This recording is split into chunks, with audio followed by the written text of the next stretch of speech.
What's going on LinkedIn? We got Twitch, we got YouTube, we got Twitter, All right. we got Facebook. So just want to say hi to everyone, and this is episode 51. So we're more than halfway to 100 episodes. So you know, I think we set out our goal to do just a few, and now 15.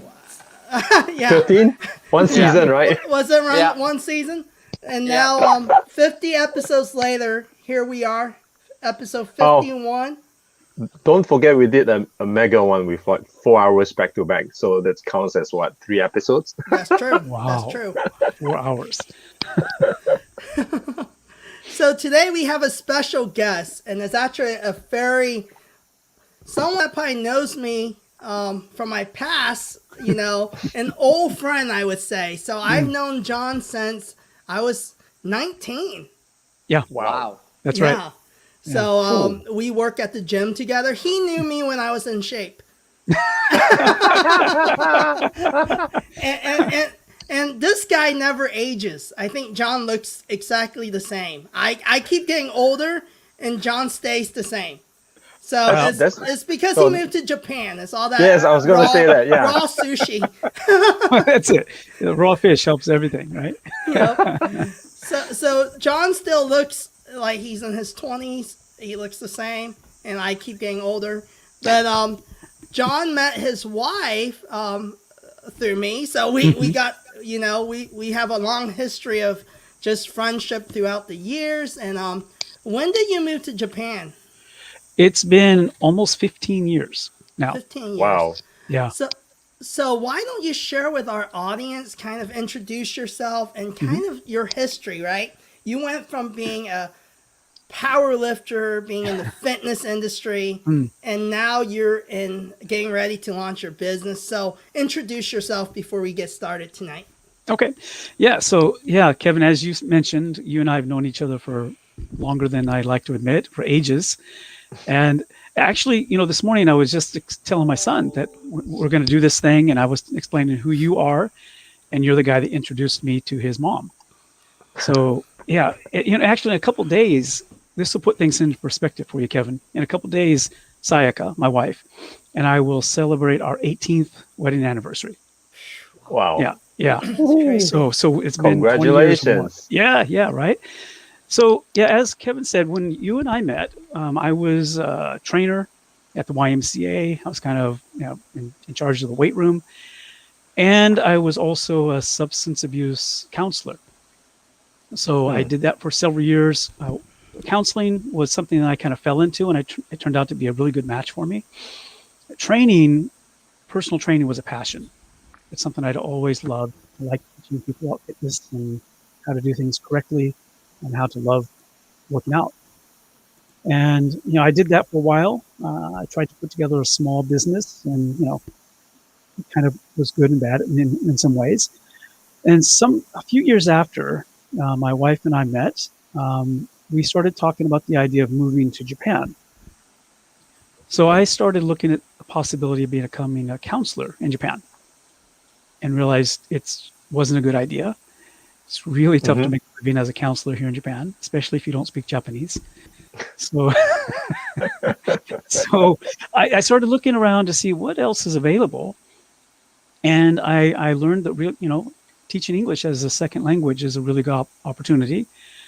So I went from Missouri, Springfield, Missouri is where we were living, to San Diego. I spent a month at San Diego State University and went through their 120-hour ESL certification. It was a great program. I spent 4 hours a day, every day, as a student, and the other 4 hours a day, every day, as a teacher, working with a mentor teacher or several mentor teachers. And then they hooked me up with a job coming here to Japan. I worked at a university for the first year and a half. And, that led, to other opportunities. So over the last 15 years, I guess, I have kind of specialized in teaching one-to-one lessons. So if you don't know much about teaching English in Japan, the most common job is working at an eikaiwa, which means a group English lesson school. It's a private school situation. So I worked at the university for a year and a half. I didn't know I was being overworked. I thought I had a normal schedule, but I taught 900 lessons in a year and a half. 900 classes. Whoa. Yeah. Whoa. 7 classes a day, 5 days a week. I thought that was normal, but my Japanese colleagues later realized were teaching 7 or 8 a week. I was doing that in a day. Yeah. Ooh. Yeah. It was a great learning experience. I learned how to teach. I learned how to listen. I learned about the culture. And I learned how to put lessons together. That led me into teaching one-to-one. And I've now taught over 35,000 one-to-one lessons. That's crazy. Yeah.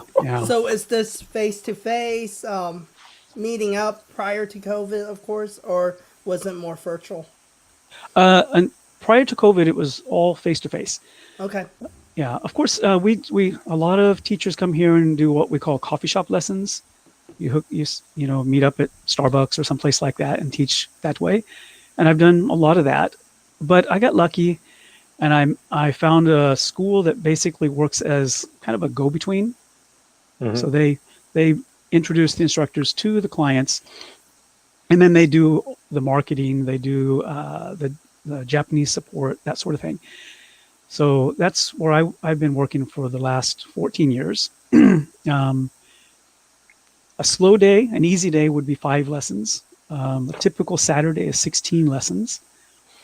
Oh my gosh. It's 5 minutes between lessons. Yeah. John, quick question, right? Quick question. You said 35,000 lessons so far? More than 35,000, right? And you mentioned, 14 years? Yeah, so quick calculation, that's 2,005 classes a year. 2,005. Like that's right. That's My right. goodness. and a second question. I'm sorry if this sounds stereotypical, because it is. You always see in movies and shows, it seems like English teachers are in demand. It's like a common job for foreigners to do in Japan. Why is that so? Or is it true, and why is that so? It is true. Yeah, especially where I live. If I meet a gaijin, so gaijin means foreigner. So I meet another gaijin somewhere in town. Before I ask them what they do, I already have an idea. I'll just ask them, are you an engineer or English teacher? There's only those two options. There's only the other. Right. Yeah. Okay. Yeah, so the stereotype is true. Almost every foreigner that I meet is an English teacher. Not Chinese, not Spanish, not French, some other language? Yeah, there are other languages as well, but not as prevalent as English. No, English is definitely number one. I'd say the last couple of years, Chinese has risen, though. Yeah, so for obvious reasons, a lot of businesses are expanding and working more closely with factories in China. So that's become more important. But English is probably 80% of the market. Right. I see. Yeah. Okay, that's cool. I think this is perfect for us to transition into tonight's topic. So we've been talking about, we've been in this phase about careers in March, right? Being that, hey, we're going into spring, and when it's spring, there's a lot of changes, right? It may be, hey, it's getting warmer weather, you're happier, you might want to jump ship, or you might have just lost your job, unfortunately. So what does it look like for someone looking at a foreign market? Like, hey, moving away from where you're comfortable, your comfort zone, and really like going into not to another state, but another country. And how do you actually become marketable in that other country?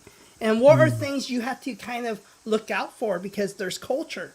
Because it's really relevant at this time, right? You got all this stuff going on in the U.S. and you hear people complying, and it's like, okay, you can go somewhere else, and also, when it comes to the challenge of racism and different things, right? It's everywhere, right? Yeah, It's just that's the right. reality. It's not just in the U.S. Right. We act like this is like a new thing, but even among our own people, and I know Eldrick, Jeremy, and myself can attest to this, being Asians. Even within Asians, we have prejudice and racism. And John, I'm sure you're experienced that within Japanese culture as well. So let's start with how you become marketable, picking yourself up from one country going to another. And love to hear, because Jeremy has an interesting job too. You work for a U.S. company, but you live in Singapore. So love to hear your perspective. And even Eldrick. Eldrick works with people globally. He doesn't just work with Singaporeans or Asians, right? So love to hear, and same with myself. I work with a global portfolio of clients as well. So whoever wants to go first, love to hear your perspective. I think traditionally I go first, so I'll stick to that tradition. Okay. So I think a few things about how to be marketable. I guess most of you guys who know me know that I've worked in China for 9 years, and I think that was kind of lucky. I wasn't specifically marketable so that I was absconded to go to China. So I just got lucky and sort of became friends with the China general manager, and I was asked to help. But I think one key consideration why I was able to be considered to go to work in China is because of language capability. I do think that my Chinese is probably above average compared to most Singaporeans. And I guess to move to another country, I think language is the biggest, number one, cultural and practical consideration. And because everything else is, your work skills, they're there. But of course, the other big factor when you move to that country to work is the cultural aspect. So I guess because I'm Asian, I'm Chinese, and I look like Chinese, and I went to work in China, I can fly under the radar. I don't stick out as much as John in Japan. so that kind of helps a little bit. But culturally, despite having the same skin color, there are a lot of differences. Lots of differences. Just for example, right, where you go to eat for lunch and the kind of food, right? Because in Singapore, you're probably used to, I don't know, not to say that it wasn't hygienic, but more hygienic places to eat. And bear in mind that was early 2000s that I was in China. So there are things that you probably will not eat off a stall by the street, right? But it's everywhere. And so even culturally, just on a day-to-day basis, where you go for lunch, that could be a difference. And I want to point this out just before I forget, right? It was really tough initially when I was in China working there, because there was always one thing in my head, which was that I'm considered an expatriate, so to speak. And we all know that, in the early 2000s, the wages in China probably aren't as high as they are now.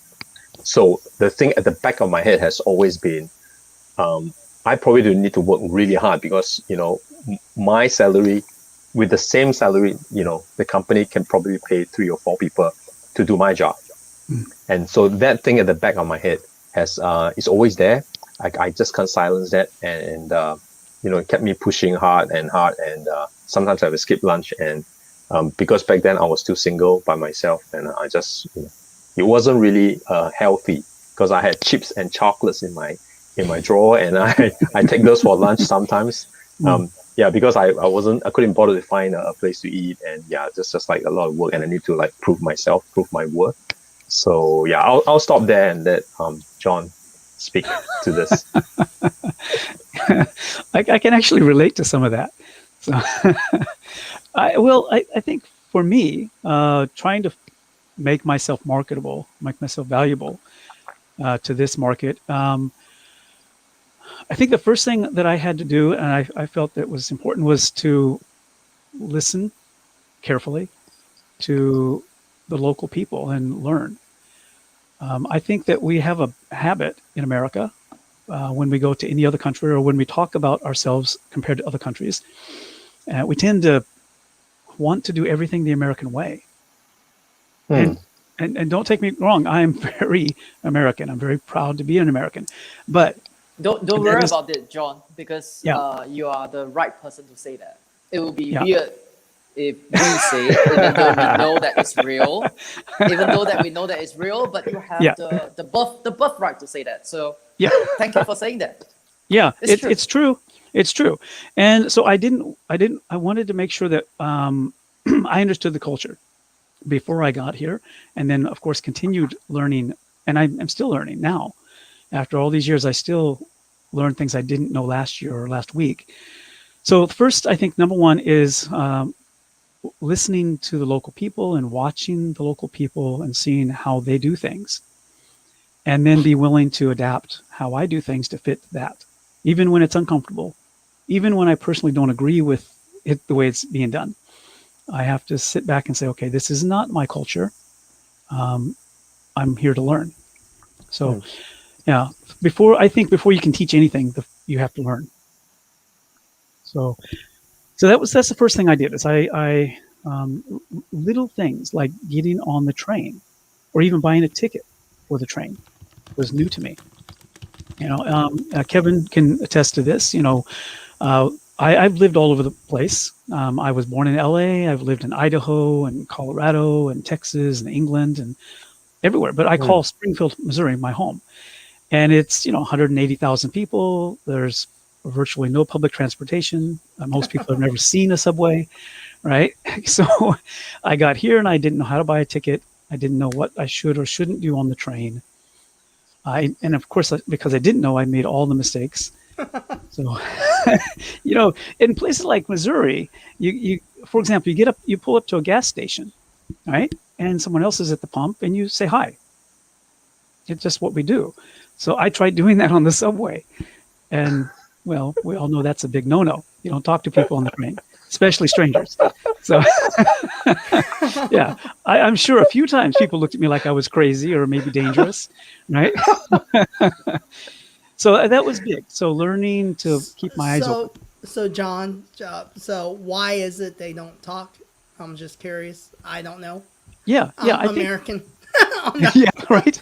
No, I don't. You're referring to when you're referring to a circumstance where you're at the train platform, right? Yeah, on the subway platform, Japan. subway train platform in Japan, Yeah. and then on the train itself. Yeah. So They treat their platforms and the trains like a library. I've been there. Really? I dare not breathe too heavily too. Yeah. Oh, really? Yeah. Yeah. You will not see trash on the floor on the subway platform or on the train here. It doesn't happen, right? And I've heard people say that of the three big cities, Nagoya, Tokyo, and Osaka, Nagoya has the bigger problem with those issues, but I've never seen it.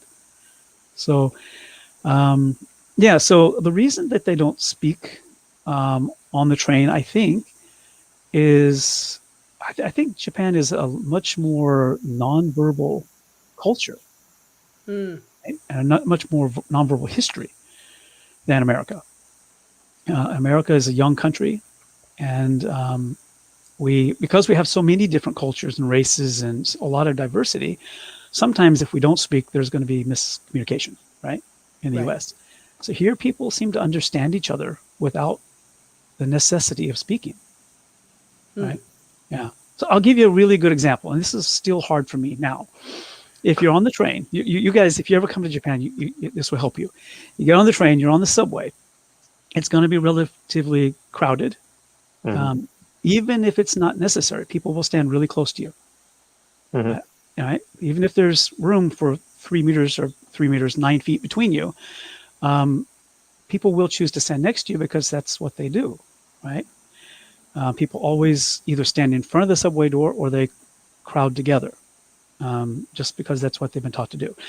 And if they want to walk past you, like if they're behind you and they want to walk past you, most people will not say anything.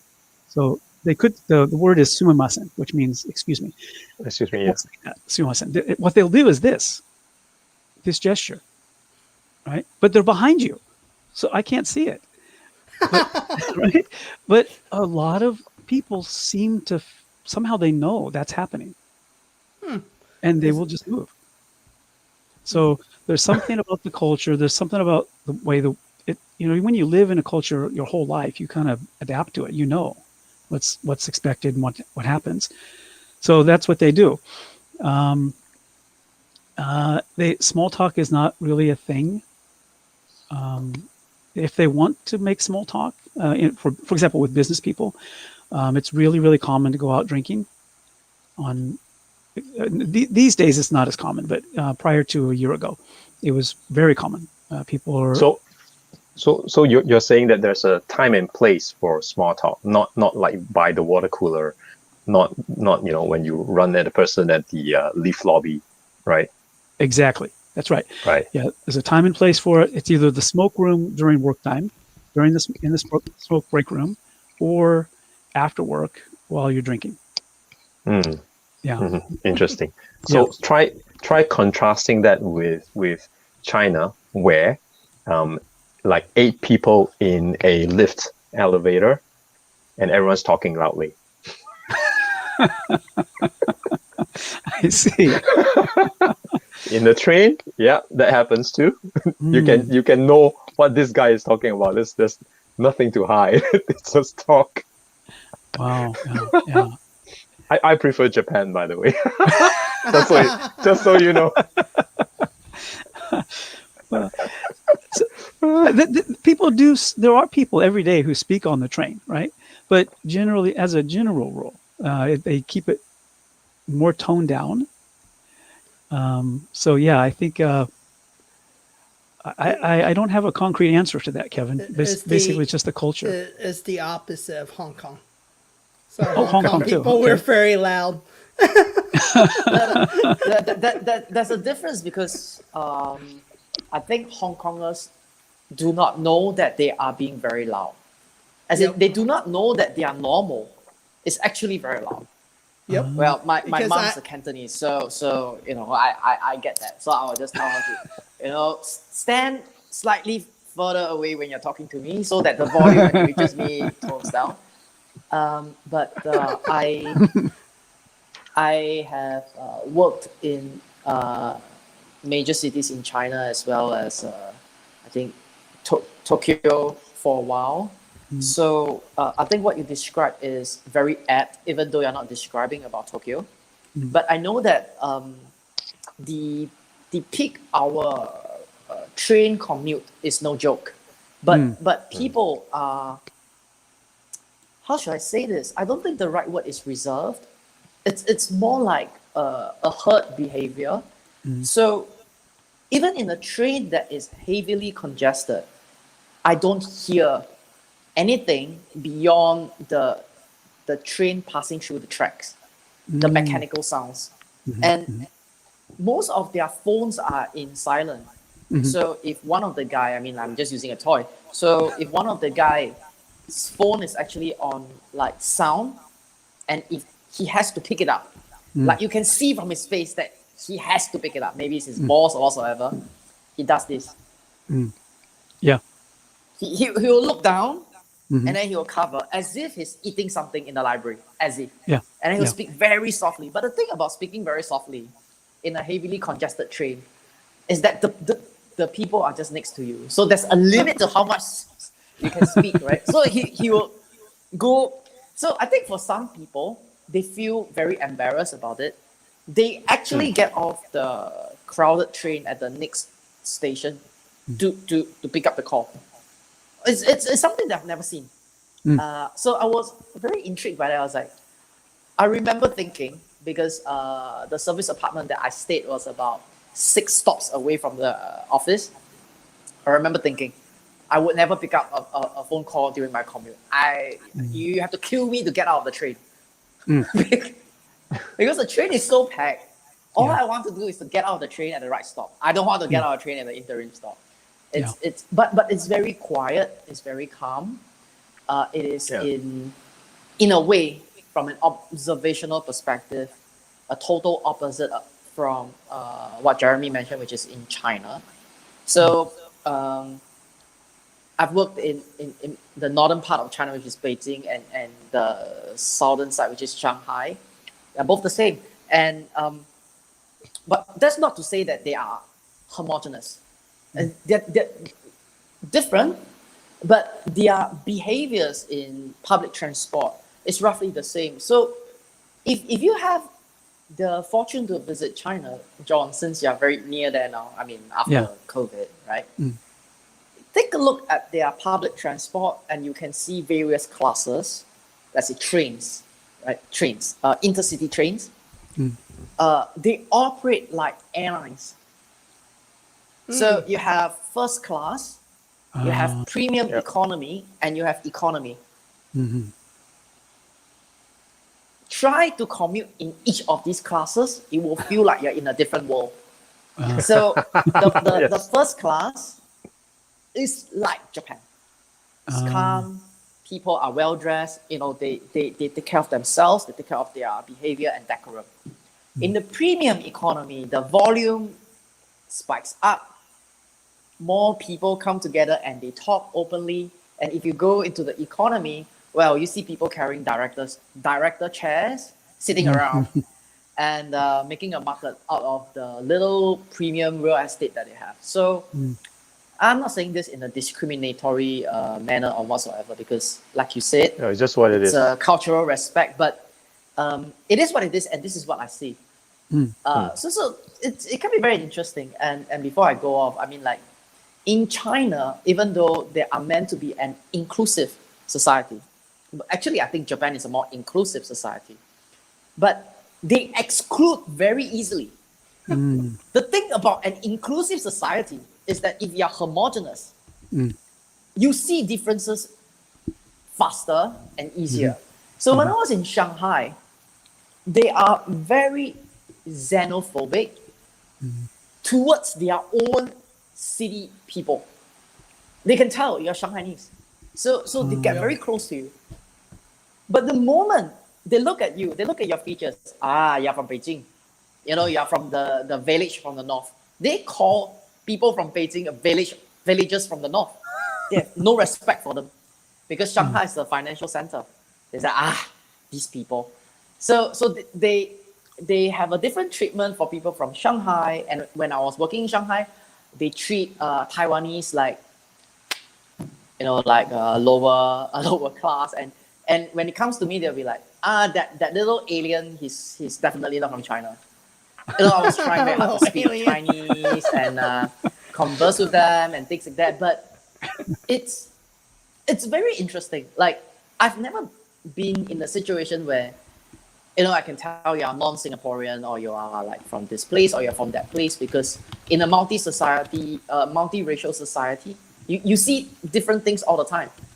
So I don't really experience like an extremely inclusive society where I can identify foreign aliens, the way they call it, like foreign aliens very easily. Like, you are Chinese from China, from Beijing. I can't. But I can tell that you're from China because of your accent. That's about it. So it's very interesting. I mean, if you get to travel to China, just experience their train, intercity train. It's a world of a difference. It's a world of a difference. So, I will always travel first class. I cannot take the commotion. It's too noisy. It's killing me. Yeah. So what would you recommend as so I want to hear from John first, and then I want to hear from you guys.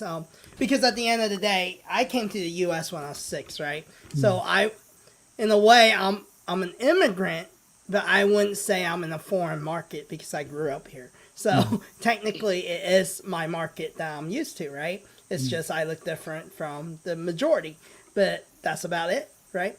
But I want to hear, John, what would you recommend someone who leaves right, their country where they grew up, as an older adult to find a job.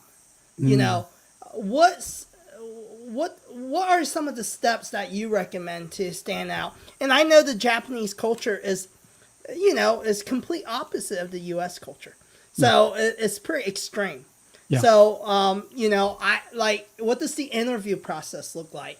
How do you prepare for it? I would love to hear that. Yeah. I think for one thing, so for the dress code, for example, for the interview, if you show up to an interview, especially if you're relatively young or new to the country, if you show up to an interview wearing anything other than a black or dark blue suit, you're probably not going to be taken seriously. So the suit and the color of the suit is important.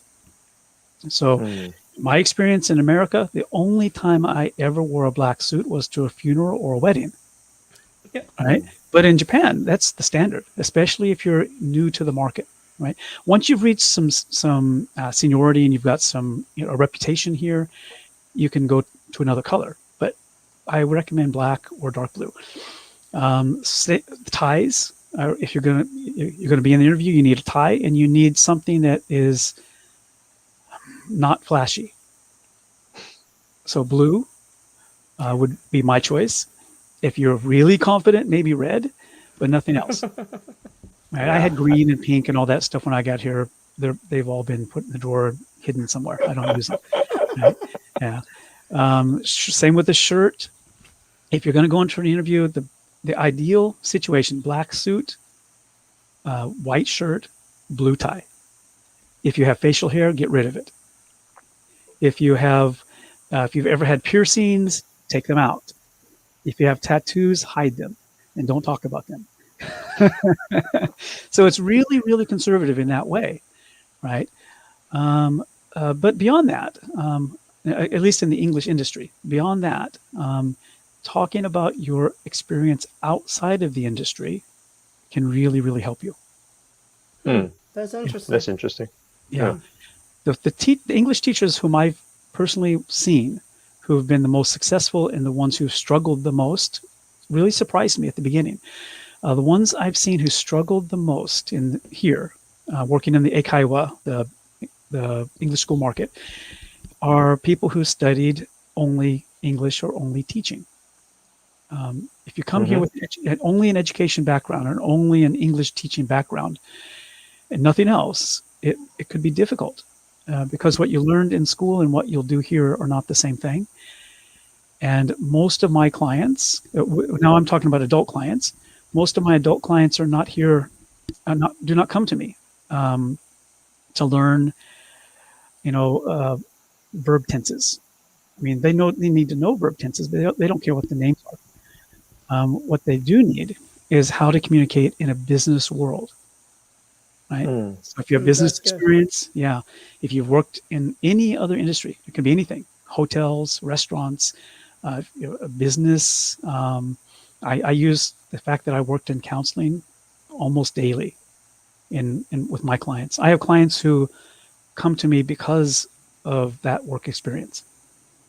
Yeah. So that's, I think, a really big part. Don't think that because you didn't come from an English teaching or any teaching background that it's going to hurt you. In fact, having a different background will help you. Yeah. That's good. That is really interesting because I thought that in Japan they are always very big about honing your craft in a single, artisan craft, whatever you call it, and they do that one thing their whole lives, right? But what you just shared is probably slightly the opposite. That's why I thought it's kind of an interesting perspective for me. Yeah, now that's for foreigners coming into Japan. For Japanese people, right. What you described, Jeremy, is accurate. Yeah. Right. Okay. The foreigners. Yeah. Okay. Yeah. It only applies. Yeah. Okay. Got it. So okay. That makes sense. I do teach high school and junior high school English teachers, and who are Japanese, and their academic experience is very different from mine. They have been in academia their whole life. That's what they studied, and that's what they will study until they retire. So yeah, you're right. It's different for local people. Hmm. I like the part you talk about, color and dressing, because it's ironic because we're here trying to say that, how to stand out in your career. But, for in the Japanese culture, you don't want to stand out, you just want to blend in. That's right. Until you stand out to a certain, seniority, you can be flashy as you want. But before that, no, nothing of Yeah. that sort. You blend in. That's right. Yeah. It's I think, Aldrich, you maybe mentioned that, the homogenous culture. And Japan is the epitome of homogenous cultures, right? Yes. I joke with my clients. Again, I'm talking about adult clients because I teach kids and adults. But when I'm talking to my adult clients, and we're talking about making small talk in, America or the UK or someplace, I often point out that if they are sitting at Starbucks in Los Angeles and someone looks at them, we have no idea where you're from, right? We're going to assume you're from California because you're in California, right? We don't know until you start speaking, and even then we're not sure. So it's I always tell them when you're making small talk, it's good to tell people that you're from Japan because that's a talk point. Yeah, but here in Japan, everyone knows I'm not from here. Everyone knows. So They can tell. It's how should we say this, right? This experience is beautifully asymmetric. It's like there's everything that you can do, and there's everything that I can't do. Like if one look, you can tell that I'm a foreign alien of sorts, and that's even before I open my mouth or utter my first word. Then I'm punctuated, right? Like I'm punctuated by the situation. Like, hi, that's it. But the thing about, but there's really asymmetries when it comes to culture. I mean, like, I don't know how things have evolved because the last time I worked in Tokyo, I spent a good, I think, 3 months, 3 to 4. They have this capability to sieve out natural Japanese and American Japanese. So the closest American Japanese are the first, second generation of Japanese that's born in, let's say, Hawaii or California. And if they go back to work, go back. Not exactly go back, right? But if they go to Japan for work, they're going to face a very interesting situation. They will think that they are Japanese. But the Japanese can see that, you are a foreigner that looks like a Japanese and who can speak weird, accented, but relatively fluent Japanese. They can still see it. So no matter what happens, you are still excluded because their societies are so inclusive. I'm like, oh my gosh, this is so amazing that it blows my mind. I'm like, and that's something is very it's true, right? This is something I tell my wife Jennifer, who's watching the show too. I am from Hong Kong, but I came to the U.S. when I was 6. So majority of my culture is emerging U.S. culture. That's and John knows I'm from Springfield, Missouri. So I mean, it's not the most diverse town in the world, right? So diversity. I grew up playing with kids who are Caucasians, majority, and that's what I know, and maybe some cows and horses, So when I went back to Hong Kong, when I was 18, it was a culture shock for me, So even with all this stuff going on in the U.S. right now with the Asians and different things, I told my wife, I'm foreign in a way in both lands, right? I'm foreign in American because the way I look. But deep down inside, I'm not very foreign because I understand their culture very well, much better than even my own culture, right? But when I go to Hong Kong, they can spot me like 10 miles away. This is a foreign guy. Like the taxi guy drove me around and around And then I was like, why is my bill so expensive? You know? And then my mom's like, you idiot, you know? Do you not know this is the same building that we drove by like 8 times? You know? And same thing, though, I went to get a haircut, the way I said it, you know, even though I can speak Cantonese fluently, they could tell that I was a foreign person. So I got cheated with my haircut, you know? So that's just, you know, the reality, right? And it's funny because when we're talking about standing out in careers, right? I think when you go to a foreign place, you have to adapt to their culture. And I think understanding the people, and even for myself, you know, even though I grew up in an Asian home, when I went back to Hong Kong, I have to still learn to understand my own culture, you know, and how they are and everything. Because I watch a lot of Asian movies and different things. So there's certain things that Asian culture is very different from the East. And a lot of times when you're foreign... From the West, you mean? From the West, I mean, sorry, from the West. But when we go there, you know, it's like John said, we have this mentality that, hey, we're Americans and we want to, you know, push the way we do things, you know, or think, hey, this is how it is. But I think when you need a job from another culture, then you need to start adapting. So love to hear from you guys, Jeremy and Eldrick. What does it look like for a foreign person to do business in Singapore, right? Because I know, like, personally, just growing up in the Asian culture, oftentimes, like, an American might think, oh, just because, like, I've gone into business deals with Americans where I travel to different countries, and in my mind, because I grew up still in the Asian culture, I'm like, they get real excited, right? When I was in my engineering job, that they think they got the deal because they're really nice to them, and the Asian person smiling, and, you know, we're eating out and they're all happy, and I go, no, don't be too excited.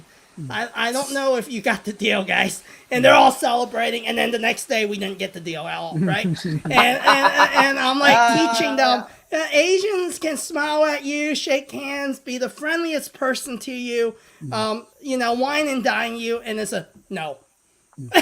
You know, I guess if I were to rate, you know, the situation that you mentioned, right? I think Singapore. I mean, correct me if I'm wrong, right? John and Aldrich. I think Singapore is most direct and straightforward, right? That's why, you know, there's no like gray areas. It's the place where a yes is most likely a yes and a no is most likely a no. Most direct in terms of comparison with China and Japan. But for China, I guess if I could generalize, right, you need to be careful of what is not said rather than what is said. Okay, I think it probably is also the same in Japan, but I think in Japan they probably don't even say anything. You just have to read because it's a very quiet culture. So let's go back to China. You can't say anything because the moment So they know that you're foreign, let's go back to you China. can't say anything anymore. I'll talk about China first before I let John talk about Japan and see if you agree. So I think in China it's really they can say yes, but you need to listen to what they didn't say. I give you an example. So I have some senior manager that I work with who I got to know fairly well in my time there. He's Shanghainese, and then so there was like a new senior person coming into the company, and he says that he knows this person through another friend, and he was just relating that how he asked about this person in terms of character and work. So the way he asked was that when he asked that person was like, oh, what do you think about this guy? And the friend responded saying that, oh, this person is not bad.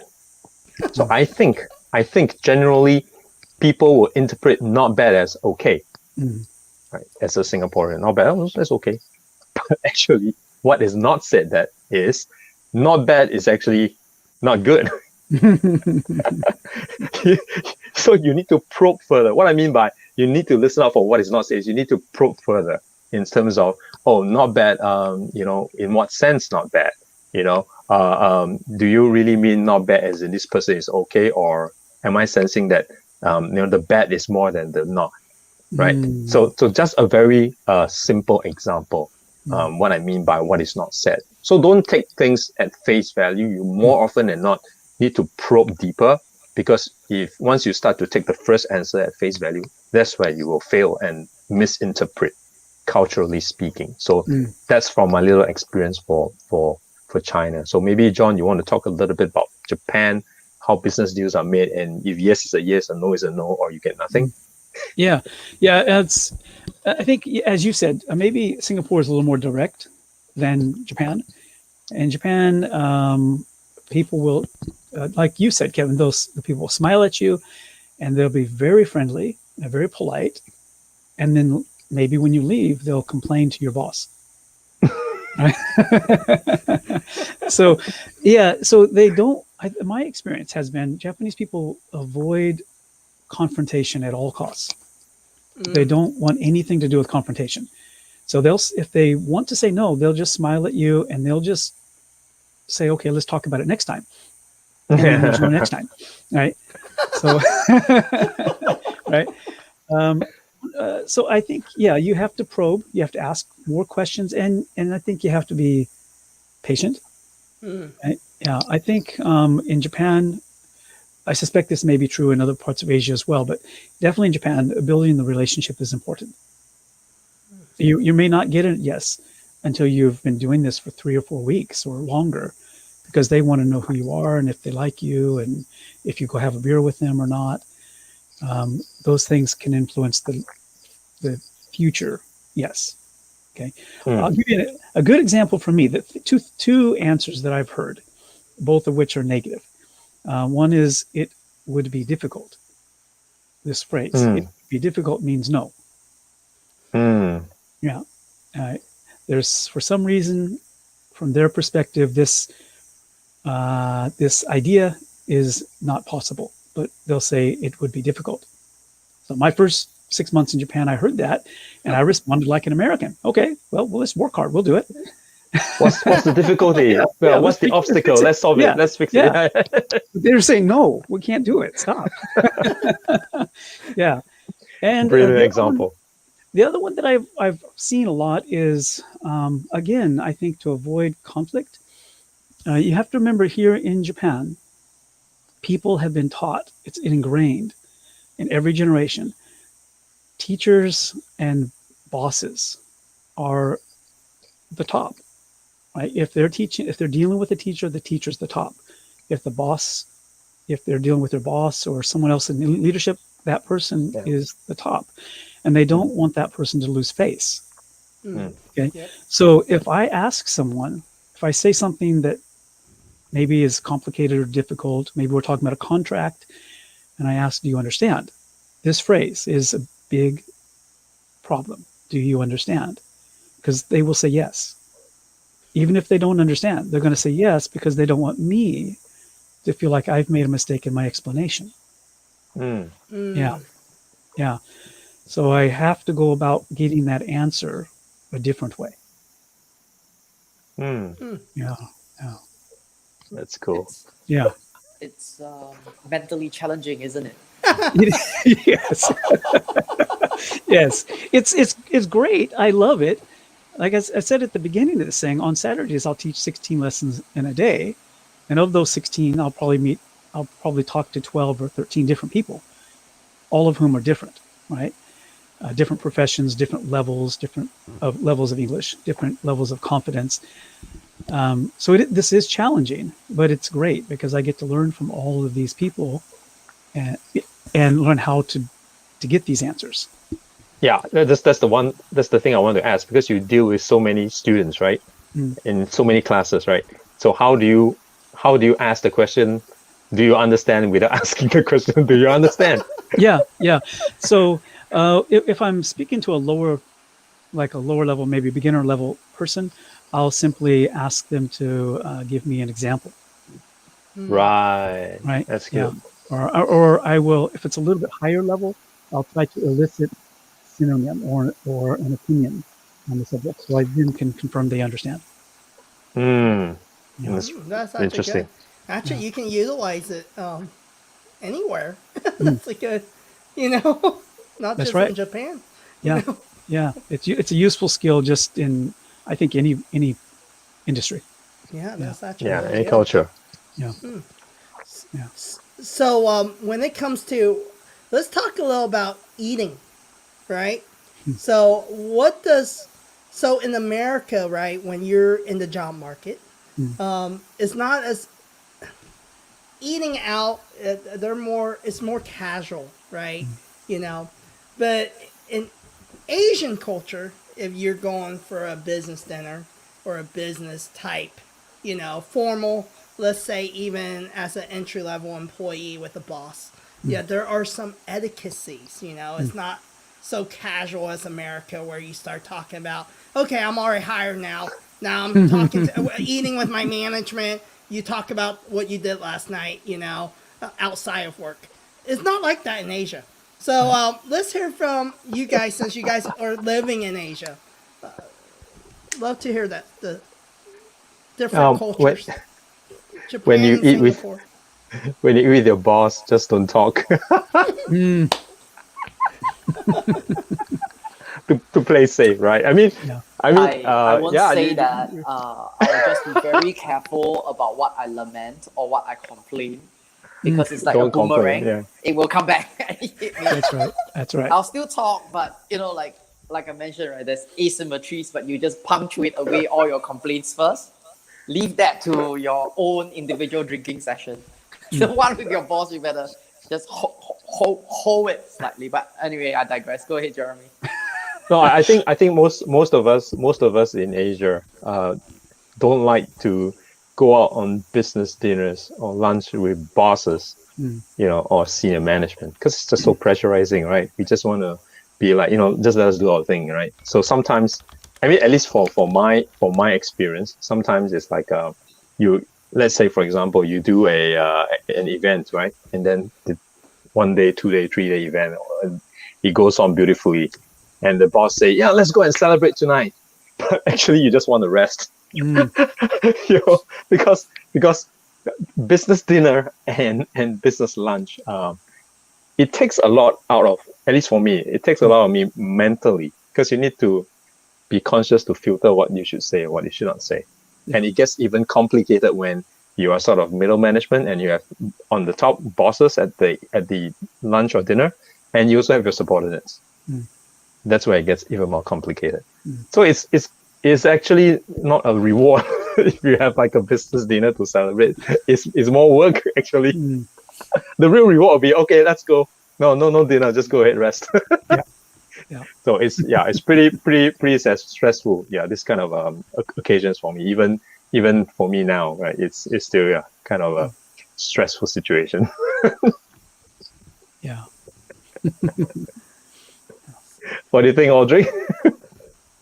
I think for me, I'll just say in a general circumstance. So, I will conduct myself rather differently based on the group size. So, if it's a one-to-one with my boss, I'm more relaxed. I mean, it's weird, but I'm more relaxed because then I know that whatever that he's saying is to me, right? The issue when you're out with a group is that when your boss is saying something, it can be for all of us, it can be for some of us, but it is not mentioned specifically to that person, and then the mind games will start, right? Like, who is he referring to? Like, mind games, what is yes. he talking about, right? And then I'll retract slightly. But so I enjoy one-to-one a lot more. So like coffee session, tea sessions. I mean, like, and I like to disarm right at the very beginning, just to say, like, pull no punches. If there's anything that you want to tell me pertaining to, my performance for the past 2 weeks and whatsoever, just get it out. I just want to let you know that I can take it, so don't worry. So to just get it out. Is that But I why, think- Eldrick, you work for yourself? I have personality issues, I think. Which is They all let it out. Yeah, I mean, like, there are many good bosses that I have worked with. They all tell me the same thing, that it's amazing they are born in Asia, because you just have the exterior of an Asian, but the way you think, you're so. So a Brit said this. A Brit said this. That it's very interesting that you're born an Asian, because the way you think is so confrontational to a fault that I can't imagine that you are a Singaporean. And I'm like, so am I supposed to be very reserved, or am I supposed to go the other way and just be a colonialist or a terrorist? You're wondering. Because- You're wondering. I think you're wondering if that's a compliment or not. No, I know that it was a description of a phenomena about myself. In that sense, so John, I can be very honest with you. In that sense, I'm very fortunate that I'm born in Singapore, where there's still this level of acceptance, so to speak. I can still survive. It's not an issue. When I work in Japan, I think that 3 to 4 months that's it. That's my patience. And it's a nice place. Don't get me wrong. It's a nice place, but that will be difficult, right? That will be difficult. You know, like Warm Springs. Yeah, that's not too bad. To say that we work there, yeah. That will be difficult. Yeah, it is. And That's and right, that even would be when I was in Hong Kong, everywhere is so different. That is interesting. So in Hong Kong, I can be, my character can remain, but I need to be sensitive on different things. I need to be very sensitive on different things. It's like anyway, YouTube is not going to stream in China, so I'm not worried about that. So the political sensitivity in Hong Kong has trickled down all the way to the grassroots. So when I was working in Hong Kong for 8 months in 2016, and okay, so I look Asian, but because I'm dark, I have to make sure my very first conversation, the first word that gets out of my mouth, is the correct one. If not, I'm going to be regarded as a Southern Chinese, and the repercussions down the line in terms of customer experience is going to be utterly terrible. And I don't mean buying luxury products. I mean going to a cafeteria, ordering rice to eat.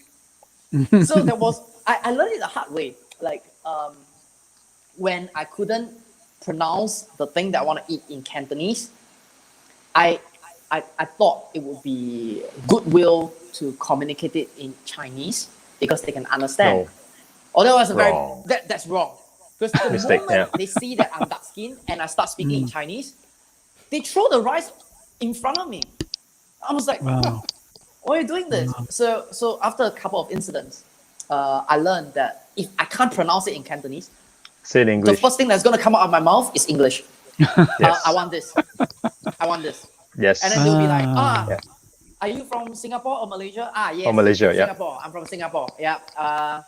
Yeah. Yep. This. I want this. So I'm like, okay, you learn your survival skills, but these are not like the law of the jungle kind of survival skills. This is more like the cultural bearings, right? You don't do things that people are sensitive with. Just don't do that. I mean, like, I'm sure if we go, where's that island with the American naval base in Japan? I don't know, but there was a period. Okinawa. Yeah, Okinawa. Yeah. There was a period in time where there's a lot of news and scandals about soldiers and then raping the local, I think, young girls or teens and something like that. So if it's me and if I happen to be American and I'm going to Okinawa and things like that, I'll be very sensitive to that. I mean, like, don't say such things. And it's very interesting to me that not everyone thinks like that. I used to have a French colleague. She just says it. she doesn't give a shoot. So when she visited Vietnam, because Vietnam used to be a French colony, right? Oh, Yep. They didn't have a very good view of their colonial masters, the ex-colonial masters. So when she went there, she didn't know that they were picking on her nationality and not her. She just continued to do the same thing. She unbuttoned the first button. She wore shorts, walked around with total disregard in terms of the street culture and things like that. And I'm like, wow, I'm impressed. I would have done that. But anyway, that's just a side story. It's very interesting. Very, very interesting. So, John, what's it like when it comes to Japan? Regards So- to eating with your boss or. Yep. My experience has probably been a little bit different because, again, I'm a teacher. So, as I said earlier, in many cases, the students will treat me as the senior person. So I'll give you both what I personally have experienced and what I've been told by my clients of their experiences. So the clients, so I teach a lot of people. So some of my clients are executives, CEOs, founders, and a lot of them are, lower level positions in the company. The clients who are in the lower levels have always said to me that when they go out drinking, it's almost obligatory. They can say no, but it's not recommended. This has changed over the last 5 years probably, but 14 years ago it was definitely, if you were invited by your boss to go, you say yes. If you have a family event on the same day, you cancel the family event and you go drinking and eating with your boss. and the family is going to be okay with that, right? Well, they're part of the culture too, right? So they knew. But that was 14 years ago. Now I think it's starting to change. More young people are becoming more comfortable saying, no, I have a family thing tonight. I can't do that. But if you do go drinking or eating with your boss and you're the subordinate, the standard rule of thumb is the boss is going to sit the furthest away from the serving staff. Okay, they're going to sit the furthest away from the door, right? Yep. So wherever the door is, the younger or subordinate person is going to sit closer to the door, especially if their back is to the door. That's going to be the person who's going to talk to the service staff, waiter or waitress, right? And then they're going to be the one that's going to distribute the beers and the edamame and all that stuff. As soon as the boss's drink is half empty, the younger person is going to refill that beer, right? If there's several subordinates, they'll take turns, like eagerly take turns refilling the boss's drink because they want him to see them doing this. And I'm saying him because this is Japan. Almost always the boss is a man, right? So that's an important part of going out with your boss if you're in a especially very subordinate role. From my position, since I was considered in the senior position as a teacher, that's uncomfortable for me. I don't want someone filling my beer every time. I'm a pretty light drinker, right? One beer is enough. And I had to learn how to stop them from filling my drink. And I was actually taught this by an executive because he was also a light drinker. And he said the trick is you pick up the beer and you pretend that you're drinking, but you leave it full. Right? So they don't refill it. Right? Then everyone's happy. They know you're doing that. And you know you're doing it, but it's okay. Right? So just do that, and you don't have to drink too much. I've had experiences as, again, being in what might be considered the senior position with business clients inviting me to, you guys know the word kabakura, or like a hostess bar. Hostess bar, right? It's foreign to America, but a hostess bar is basically a place where businessmen usually go and they drink sitting next to a pretty girl. But in most cases, from my understanding, there's no physical contact. Okay? They're just talking. And she's basically a very pretty listener. And it's very expensive, right? Eldrick, that's for you, listener. They just listen. I'll send you some information if you want to know.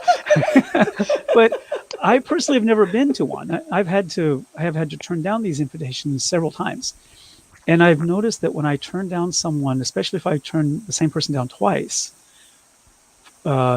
of their invitation to go to Kabakura or Hostess Bar, they are visibly hurt. Their feelings are hurt because I've said, no, I don't want to go to that place. Because although my wife is Japanese, she will not be as understanding as your wife. Right? So, John, is your wife a Japanese, or is she an American Japanese? Like, what? that's a good question. I'm sorry I didn't mention that earlier. No, she's Japanese. She was born and raised here. She went to the university in America, but then shortly after that we came back to Japan. Yeah. So in some regards, she's very Americanized. She lives with me, so she's had to adapt, right? But of course, she really gets the Japanese side of things, so she can teach me some things. But I think because of, I guess, being Americanized, maybe her feelings about things like Kabakura, hostess bars, are she vocalizes those feelings. She would tell me, I don't want you to do that. That's not cool. I think a lot of Japanese wives, in a traditional sense, especially older wives, would either, if they didn't like it, they wouldn't say anything, or they would actively support their husband in going to those places because it's a business decision. So how? Nothing personal. Yeah. So John, how does your kids, because they do have the U.S. culture, how?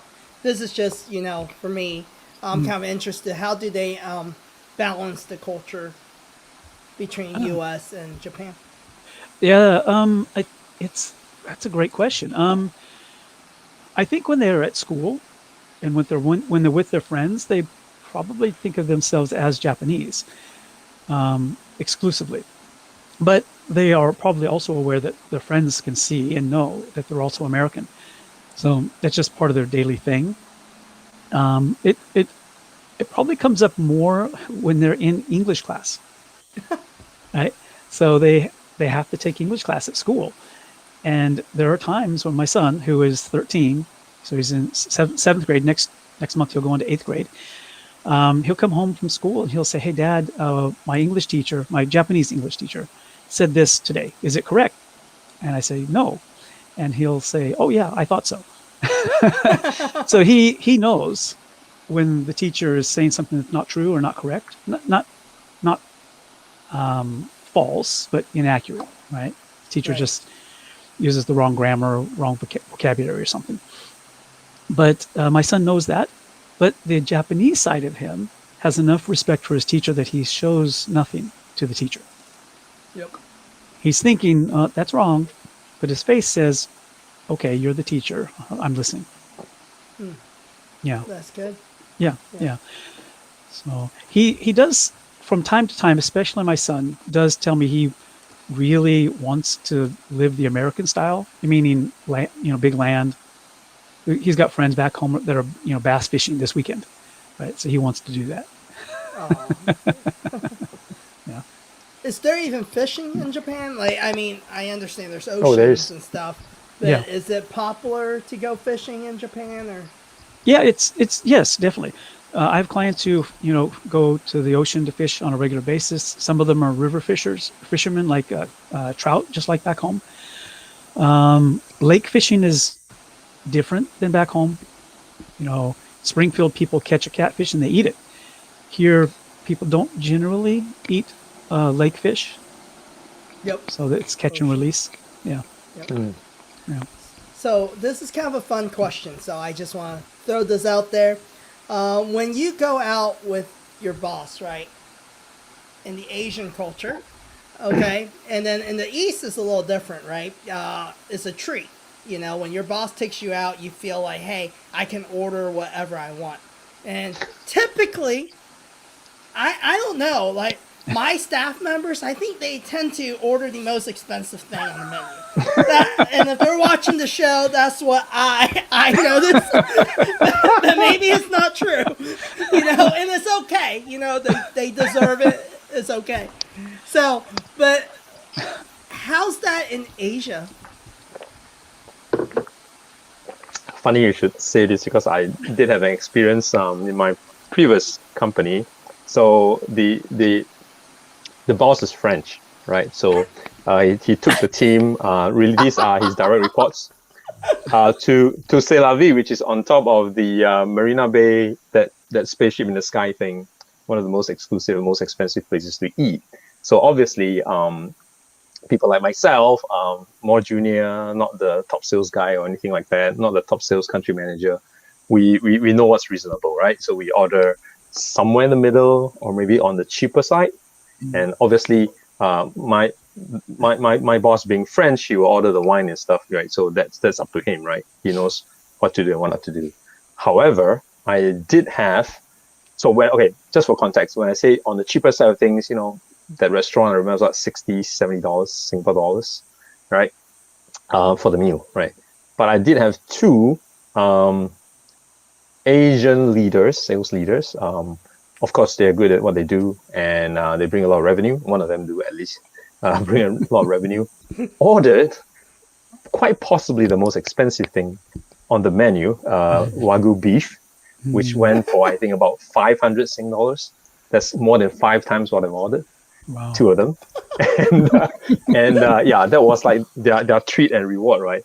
But I guess my boss being French, I think he was cool and okay with it since he brought us there, but for the rest of us, we were just wondering, is this out of revenge or really do they think they deserve, so you have that reservation of mind. It's like, why can't they just not do that, So what I'm trying to say is that if you do that, it leaves a lot of undesirable impressions in other people around.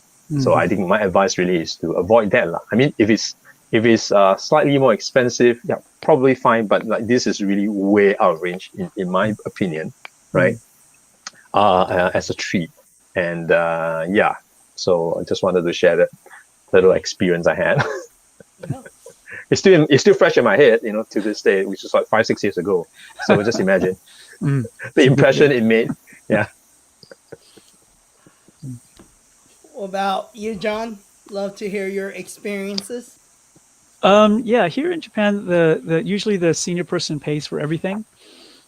14 years ago, it was usually probably the company paying for everything, and now that's changed a bit. So my feeling is very similar to Jeremy. If I was always the guest in that case, so I made sure to order something, on the cheaper end. And I've actively avoided being the senior person in the room. I don't want to pay for everybody else's meal. Yeah, it's tough because I'm older than most of my colleagues, my foreign colleagues. So if I go drinking with my foreign colleagues, which I don't very often, but if I do that, everybody takes care of their own bill, right? Generally speaking, right?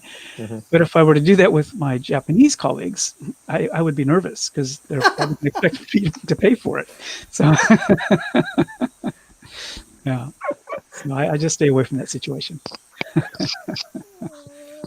But with age comes responsibility in Japan, isn't it?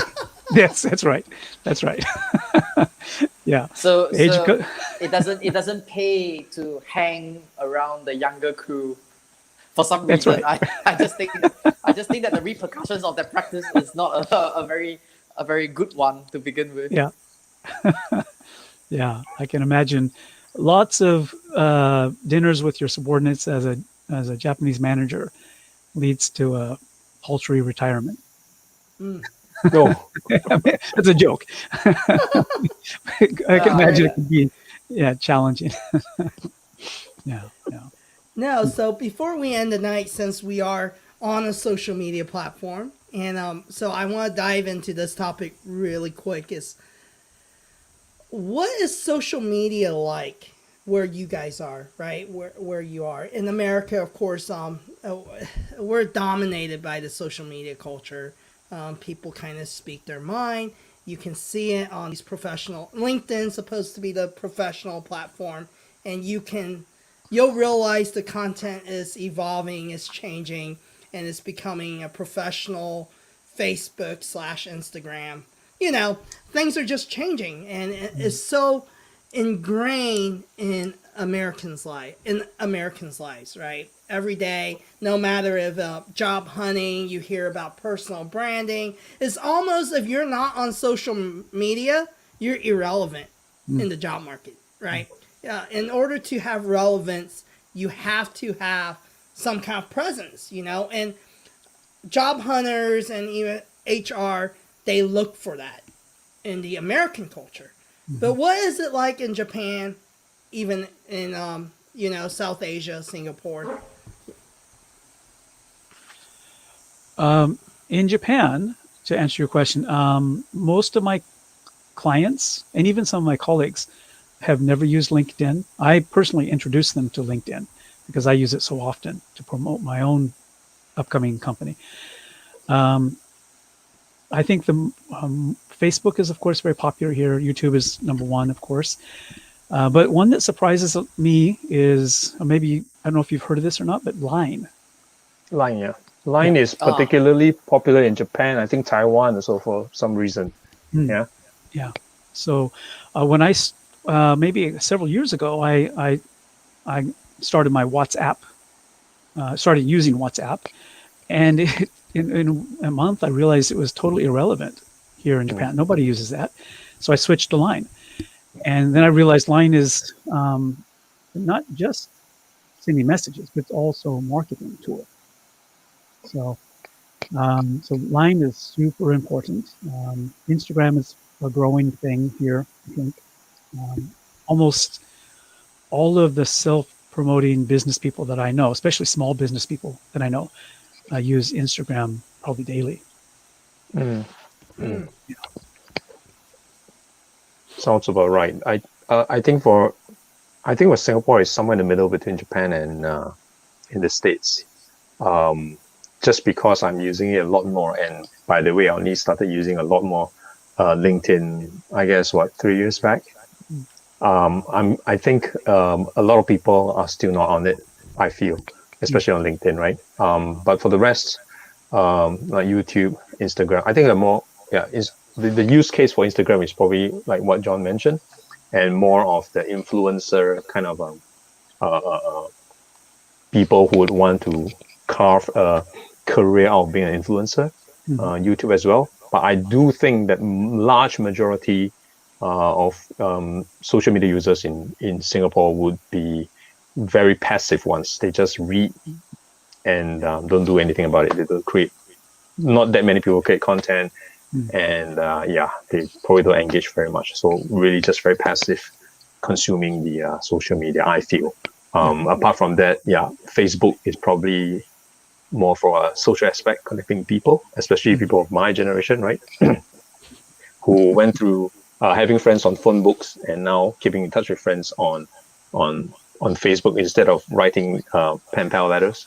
So I guess it's somewhere in the middle, not so much extreme towards US, and probably also not so extreme towards where Japan is, which is probably more reserved, consistent to the culture.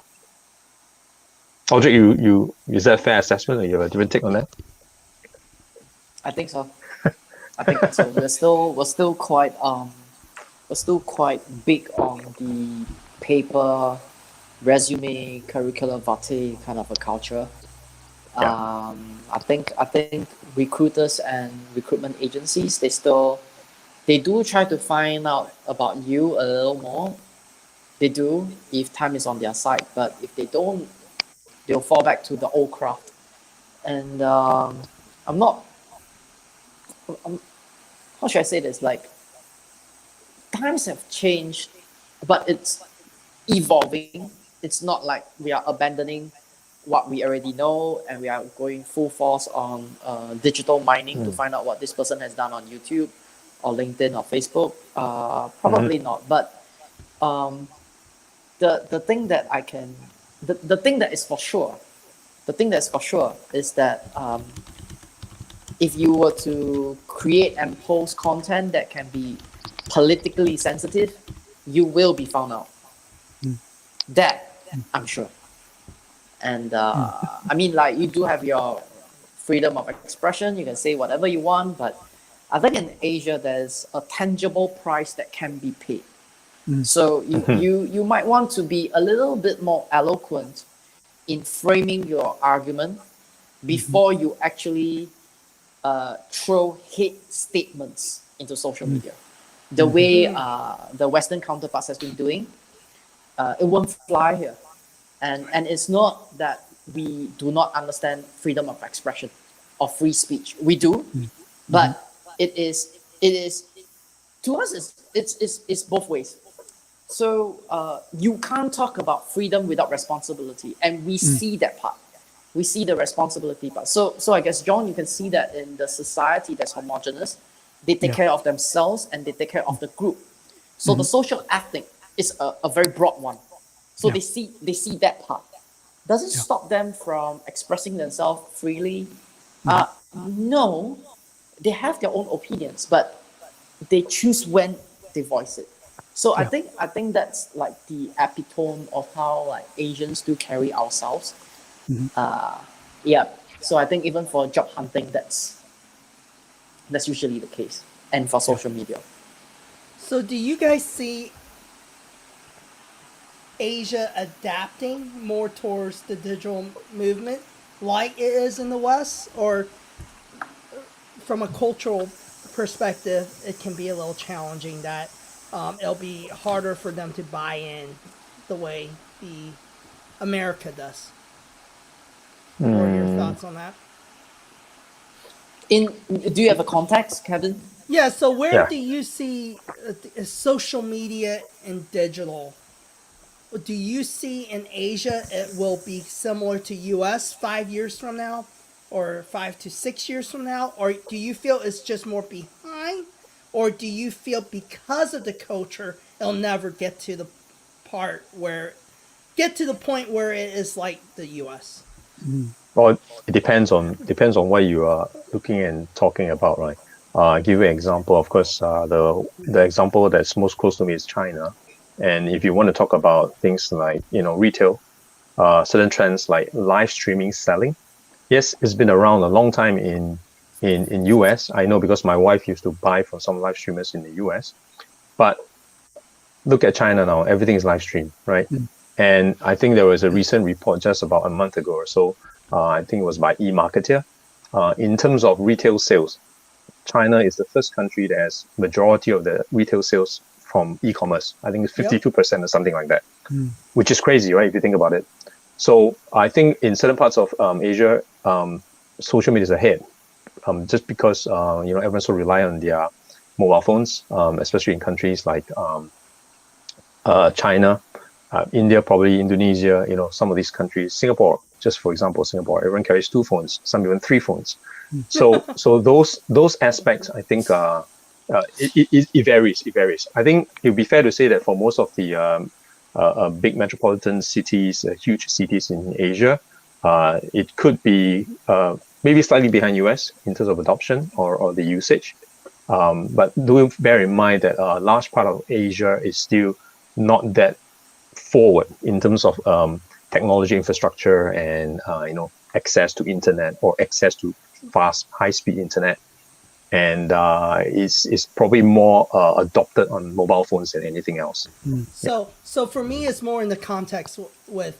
I agree. Like even when I went to like Taiwan, I noticed all the transactions is on the phone, right? When I pay to eat a bowl of noodles or at the airport, everything is on my phone, right? And you have to download WhatsApp or WeChat in order to even pay for my meal. They didn't even want my cash. So, so in regards to commerce, I do think Asia might be even more ahead than the U.S., right? But what I meant was building. I hate to use the word personal brand, right? Because it's so overused. It's like, what does that mean, personal brand? Everyone talks about it in the U.S. Do you see like people expressing the way they do? I mean, in the Western culture, it's very expressive. People sharing their feelings, politics, No. and even regards to like a place for headhunters and really stand out in your job market. Do you think it'll ever be relevant? No, not here. Yeah, at least as No, I feel. my Rarely. objection is not about the location. My objection is more about like time. I think it's not now. Mm. But are we going to get there in terms of where the US or even Western Europe is today?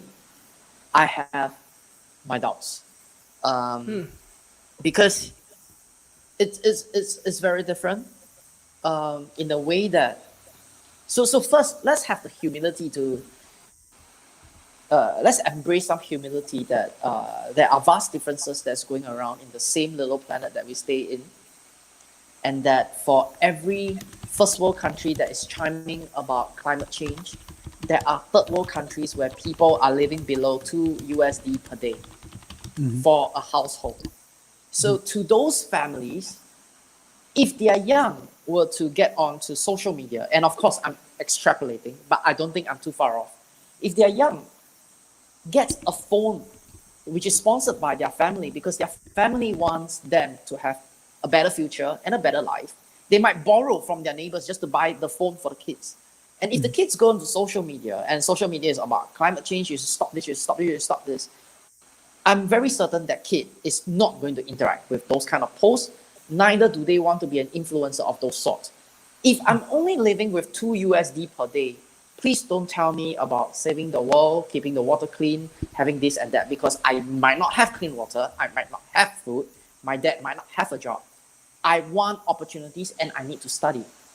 So That's are we good. gonna see like us adopting and being like behind US and Western Europe today? I think let's just accept that the world is diverse and we have different sets of problems. So that's one. And then the way I think about it, not everyone is expressive too. So not everyone is that individualistic in this part of the world.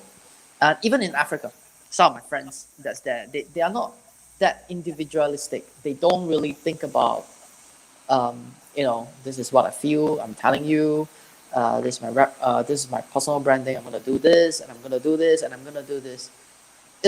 There's a lot, they are more likely to be faced with their inner circle telling them that, hey, if you really want to do this, be accountable to what you do, make sure that you achieve it.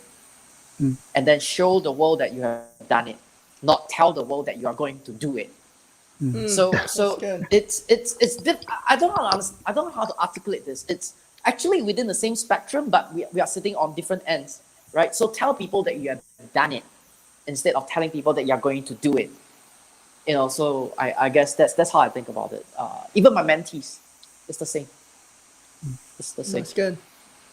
John, love to hear from your perspective as well, being in Yeah, Japan. I think Japan is in some ways similar to what you guys are saying, but Japan is also a rich country, right? So I think the people that I see who are using social network are like what you were saying, Jeremy. They're passive consumers in most cases. Many of them don't even own a computer. They're only using a smartphone.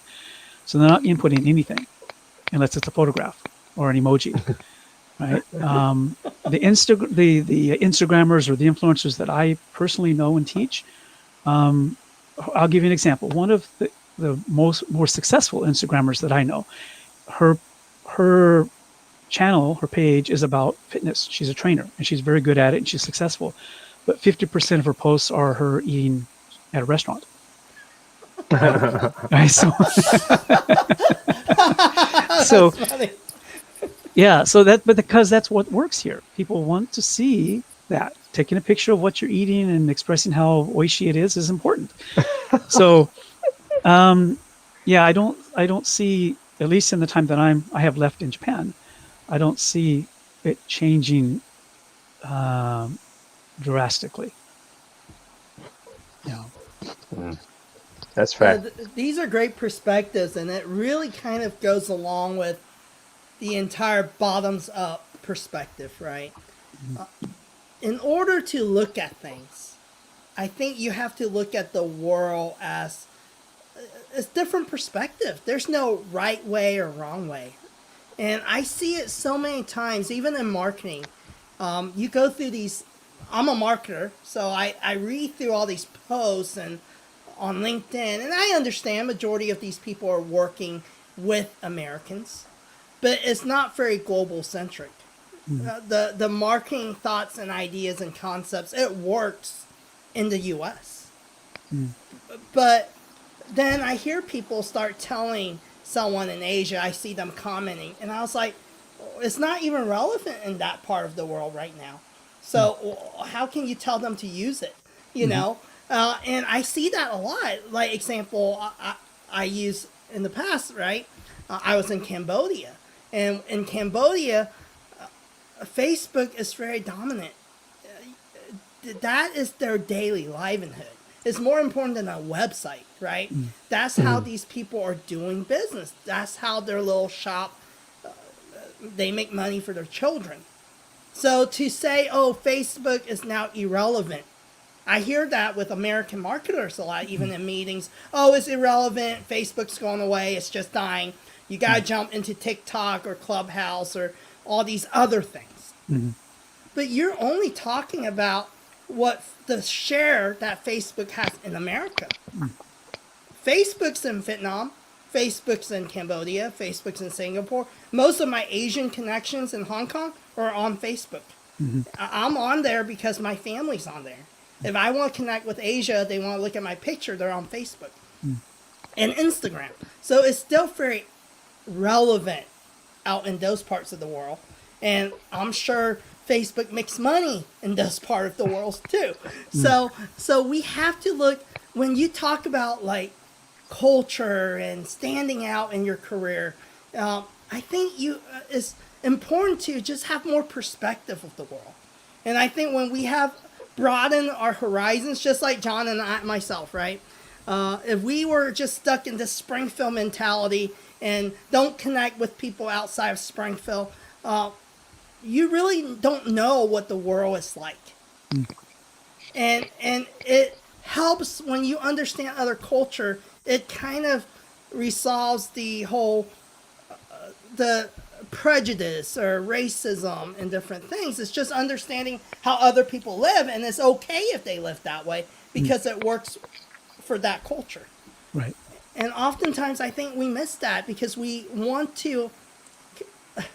assume that it's a better world where we are. And I even, it opened up my mind, right? My brother-in-law's from mainland China, you know, and him and I talk, and everyone makes it like, oh, the Chinese government is so horrible. But in his mind, he's fine, you know, growing up there. He says no different for him growing up than he was in America, you know. So it's a great perspective to look at things, you know, and regardless of politics and setting all those things aside, you know, because, you know, government has agendas and it's just like business has agendas. But regards to the people are people. There's good human beings everywhere, you know, and it's important just having that perspective. And that's why we do what we do. And I think Eldrick, Jeremy can attest to this. That's why we like to have people from different parts of the world, and we learn. You know, bottoms up is all about learning, and it's not learning from people with 30,000 followers or people who are multimillionaires. You can learn from everyone. I can learn from the guy that sells candy in Cambodia. I can learn, you know, from a little kid, you know, which I learn from my son all the time, you know. So, you know, it's just a great way, you know, to just open up your mind. And that's why I want to challenge everyone tonight that's on here, you know, so. Yeah, absolutely. Yeah, I think it's great what you guys are doing, Kevin, Jeremy, Aldrich, because exactly what you're saying, Kevin. There's a chance for people who do not live in Asia, maybe if they've never been to Asia, to get a little bit different perspective and maybe a more realistic perspective of what the world is really like. I tell people all the time, Japan is just as free as America. Even in Japan, I have clients who think that America is, America is different and free in different ways than Japan, but the level of freedom is the same. Right? I'm much more free. My wife is much more free to walk around at midnight here than she is in any town in America. This is very well said, John. This is That's very very well good. said. Yeah. Because I mean, just a slight hijack. So in appreciation to what you just said, because I think that the Western ideological expression of freedom is about like speech and behaviors, whereas that ideological expression in Asia is more at the interaction level. So like even in Singapore, where Jeremy and I am, there is freedom to roam around the streets at midnight without having to worry excessively about security concerns. And I think that is a form of freedom that I treasure a lot. I mean, yes, there are certain things that you should be sensitive of, you shouldn't say because there will be repercussions, but you enjoy the good parts of that too, right? I mean, like if I come back from work or if my wife comes back from work at midnight, I don't have to worry. I don't have to wait at the road junction or things like that. It's a form of liberty too. And I think that should not be taken for granted, neither should that be underappreciated. I mean, it's just my point. That's a very good point you brought up, John. Thank you for that. Yeah. Thanks. No, this is great. And I think the key is wherever you're at, right? No matter what part of the world, is to focus on the positives. There's beauty in every culture. I haven't met one person from a different culture that I don't find beauty in. It's when we can't accept the differences, that's when we have the problem. And when we talk about, hey, going into another culture with your career, it's being able to respect that other culture and being able to be accepting and understanding their culture so that you can be a part of it. Even myself, I grew up in the U.S., but my parents are very much Asians. So when I go home, that's what they speak, that's how they think, that's how we eat. I had to go to school and embrace the American culture and start being okay with it. And even my parents, they have their own way of prejudice as well. The way they look at an American person and even within an Asian person. So it goes both ways, right? When people talk about prejudice, it goes both ways. But you have to start learning, and I start embracing the beauty and, hey, American kids, me looking different, and it's okay, but I see beauty in both. And as I got older, I started getting more in touch with my Asian roots and meeting people like Eldrick and Jeremy and seeing the beauty in every culture. You can learn, take the good from everything, right? And not focus so much on the negativity, because that's actually a very small percentage of the world, right? Majority, there are more positive people than there are negative or the bad seeds.